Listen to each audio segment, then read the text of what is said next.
NCERT 7th class Honey comb की third poem the shade इस video में रीड करेंगे हम। शेड मीन्स क्या होता है, हम छप्पर कह सकते हैं, छाया कह सकते हैं। तो do you know what a shed is, क्या आप जानते हैं शेड क्या होता है? अ काऊ शेड, एक गाय के लिए शेड हो सकती है, छप्पर हो सकता है। अ टूल शेड, कोई सामान रखने के लिए, टूल्स जो आपके औजार वगैरह हो उनको रखने के लिए कोई शेड हो सकता है। अ वुड शेड, लकड़ियों को रखने के लिए कोई छप्पर बनाया जा सकता है या छाया बनाई जा सकती है। फॉर एग्ज़ाम्पल के लिए, इट्स अ स्मॉल रूम, एक छोटा सा रूम होता है। Away from the main house, main घर से थोड़ा दूर। फॉर स्टोरिंग और कीपिंग थिंग्स, चीज़ों को रखने के लिए और वहाँ पर स्टोर करने के लिए।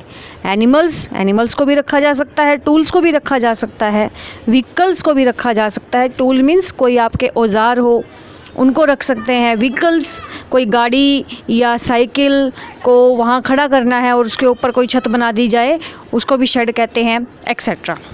आस्क योर पार्टनर, अपने पार्टनर से पूछो जो आपका क्लासमेट है या जिसके साथ बैठकर आप स्टडी करते हैं, उनसे पूछो। इफ़ शी या he has ever seen a shed, उसने कभी शेड को देखा है।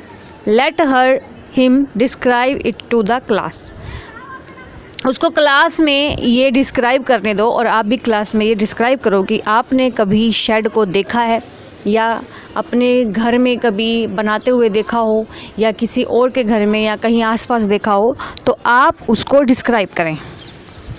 Now read the poem, read करते हैं पोएम को। There is a shed at the bottom of our garden, हमारे गार्डन के नीचे की तरफ एक शेड है। बॉटम नीचे होता है, नीचे की तरफ एक शेड है। With A spiders web hanging across the door, क्या है वहाँ पर? डोर के ऊपर मकड़ियों का जाला लटकता है। वहाँ पर हैंगिंग मीन्स लटकना, लटक रहा है वहाँ पर एक मकड़ियों से भरा हुआ जाल। The hinges are rusty and creak in the wind, hinges क्या होते हैं? ये जो गेट पर कुंडा बोल सकते हैं उसको, जिसको पकड़कर हम गेट को खोलें, गेट को खींचे या कब्जे उसके, तो वो बहुत रस्टी मतलब बहुत बेकार से हो रखे हैं, बहुत पुराने हो रखे हैं। And creak in the wind, और जब हवा चलती है तो वो क्रीक मतलब साउंड करते हैं, वो कर्कश सी साउंड करते हैं। When I am in bed I lie and I listen, जब मैं बेड पर लेटा हुआ होता हूँ तो मैं सुनता हूँ उन आवाज़ों को जो वो हवा से खड़कती हैं। I will open that door one day, मैं एक दिन उस डोर को खोल दूँगा। तो जो राइटर, जो टेलर है, पोयम टेलर है, वो हमें बता रहा है कि उसके गार्डन में एक ऐसी शेड बनी हुई है और वो बहुत पुरानी है, वहाँ पर मकड़ियों का जाला भी लगा हुआ है, और जो उसके गेट के कुंडे या कब्जे हैं वो जब हवा चलती है तो वो बड़ी साउंड करते हैं। तो अभी तक उसने खोला नहीं है, तो वो बेड पर जब लेटा हुआ होता है तो उसको सुनाई देती है वो आवाज़ उसके कब्जों की, गेट के कब्जों की। तो पोयम टेलर कहता है कि मैं इसे कभी ना कभी एक दिन खोलूँगा गेट को। ये शेड की पिक्चर है, बहुत पुरानी सी शेड बनी हुई है और नीचे की तरफ, ये जो नीचे की तरफ रास्ता दिखाई दे रहा है, तो गार्डन से नीचे की तरफ ये बनी हुई है।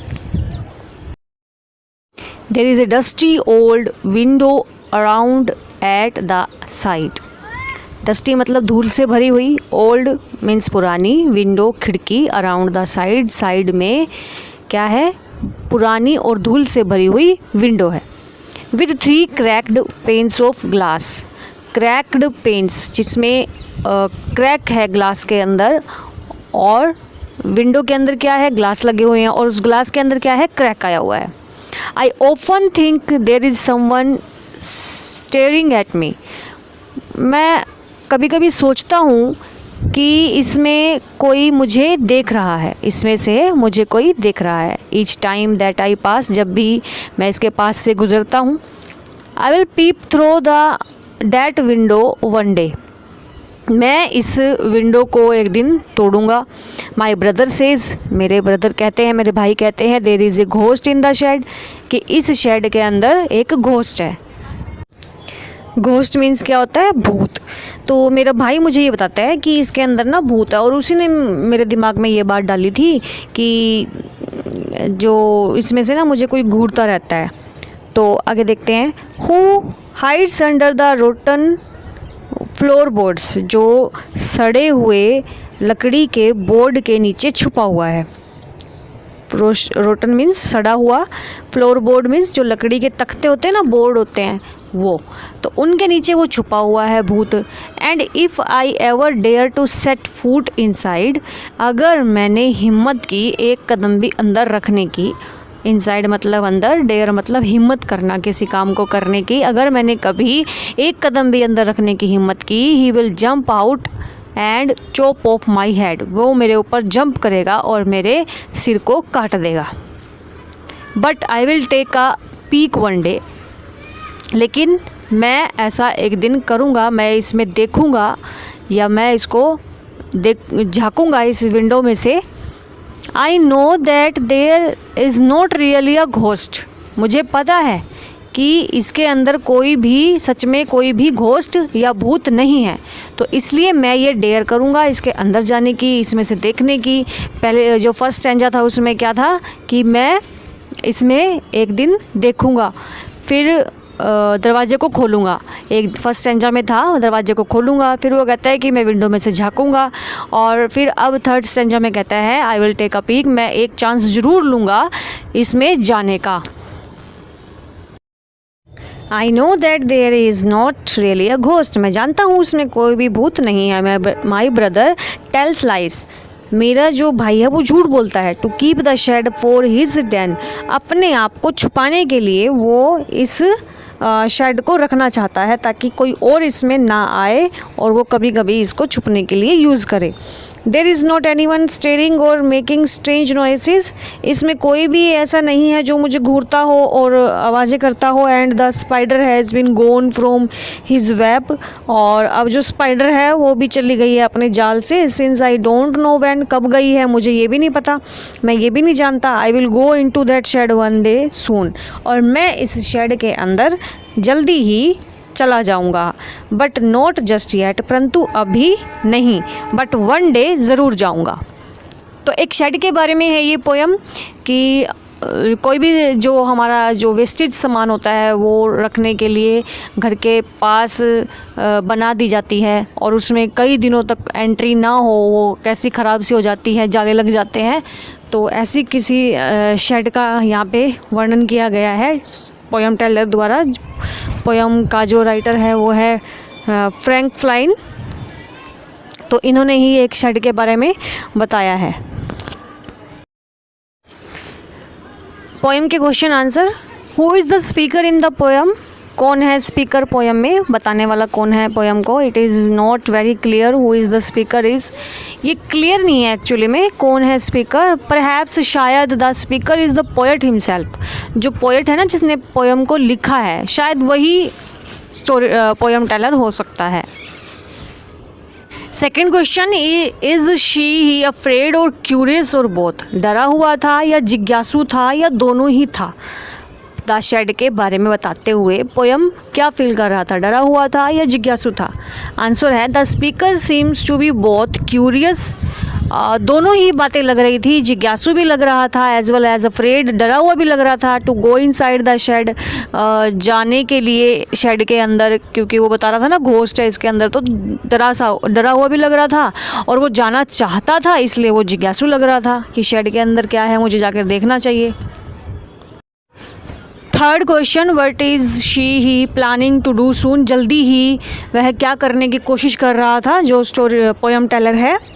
Answer, he she plans to go inside the shed after some days soon, कुछ दिनों बाद जल्दी ही वह शेड के अंदर जाने की प्लानिंग कर रहा था या कर रही थी।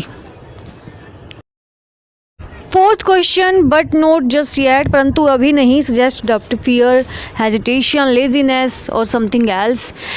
Choose the word which seems right to you, tell others why you choose it. देखो पोयम के लास्ट में बट नोट जस्ट येट, परंतु अभी नहीं जाऊंगा, लेकिन मैं अभी नहीं जाऊंगा और जल्दी ही जाऊंगा।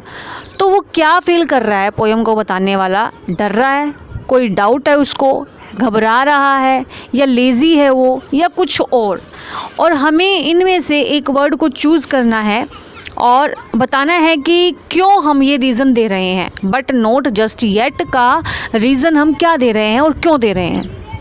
Seems to suggest lack of preparation, ये दिखा रहा है कि अभी वो प्रिपेयर नहीं है जाने के लिए, कमी है उसके अंदर, अभी प्रिपेयर नहीं कर पाया है वो अंदर जाने के लिए खुद को। The speaker wants to be further certain and prepare himself for this endeavour, जो स्पीकर है वो चाहता है कि वो जल्दी ही अपने आप को तैयार कर लेगा इस शेड के अंदर जाने के लिए। He has already overcome his fear, वो अपने डर पर काबू पा चुका है। जैसा कि उसने पोयम में बताया कि मेरे भाई ने मुझसे झूठ बोला, यहाँ कोई घोस्ट नहीं है, तो उसने अपने डर पर काबू पा लिया है यह कहकर। So there is no fear, तो इस तरह से नहीं लगता कि यहाँ वो डर रहा है। How ever waiting for the right time, शायद वो किसी सही समय का वेट कर रहा है। Could be a reason for postponing the act, ये एक रीज़न हो सकता है पोस्टपोन होने का। ये जो पोस्टपोन होता है किसी काम को आगे बढ़ाना, आज ना करके थोड़ी डिले करना और उस काम को आगे करने की सोचना, तो ये एक रीज़न हो सकता है कि वो अभी प्रिपेयर नहीं है और इसलिए वो आगे जाने की सोच रहा है, अभी नहीं जाएगा उसके अंदर, शेड के अंदर। Very short answer type question. Question 1, why were the हिंग्स of the door rusty, जो उसके कब्जे थे वो इतने उबड़ खाबड़ क्यों थे, इतने मतलब शोर वाले क्यों थे। Hardly anybody went inside the shed, hardly मतलब मुश्किल से कोई भी उसके अंदर जाता था शेड के अंदर। Since the doors were not opened for a long time, इसलिए जो डोर था वो बहुत लंबे समय से खोला नहीं गया था। इट्स हिंग्स हैड बिकम रस्टी, इसीलिए उसके जो कब्जे थे या कुंडे थे, हैंडल कह सकते हो इसको, तो वो रस्टी हो गए थे, बहुत करकरे से हो गए थे, आवाज़ करने वाले या ढीले ढाले, जो थोड़ी सी भी हवा लगने से शोर करते हैं। Second question, what does the speaker usually do while laying in the bed, जो स्पीकर है वो नॉर्मली क्या करता है जब वो बेड पर लेटा रहता है। Answer, the speaker generally contemplated the idea of going inside the shed, speaker normally या सामान्यतः बेड पर लेटा हुआ सोचता रहता है। कॉन्टेम्पलेटेड होता है कोई विचार करना, किसी काम को करने के बारे में कोई विचार करना, तो वो सोचता रहता है बेड पर लेटा हुआ शेड के अंदर जाने के बारे में। Third question, what does the broken glass window suggest, जो विंडो का ग्लास टूटा हुआ है वो क्या बताता है, क्या सजेस्ट करता है। Answer, the broken glass pains of dusty window suggested lake of maintenance, ये जो टूटा हुआ ग्लास है विंडो का, ये बताता है हमें कि इसकी कोई देखभाल नहीं की गई है। There was hardly anybody who went inside the shed, मुश्किल से कोई इसके अंदर जाता होगा शेड के अंदर। So cleaning the shed was a distant possibility, इस प्रकार से शेड को क्लीन करने की दूर तक कोई संभावना वहाँ नहीं थी, इसलिए वो गंदी पड़ी थी और उसके बारे में बहुत सारे विचार पोएट के अंदर आ रहे थे। Fourth question, according to the speaker's brother, वक्ता के भाई के अनुसार, where did the ghost hid himself, ghost अपने आप को कहाँ छुपाता था। Answer, according to the speaker's brother, speaker के वक्ता के भाई के अनुसार, the ghost hid himself, ghost छुपाता था अपने आप को अंडर द रोटन फ्लोरबोर्ड, सड़े हुए लकड़ी के तख्ते के नीचे, ऑफ द शेड, इस शेड के।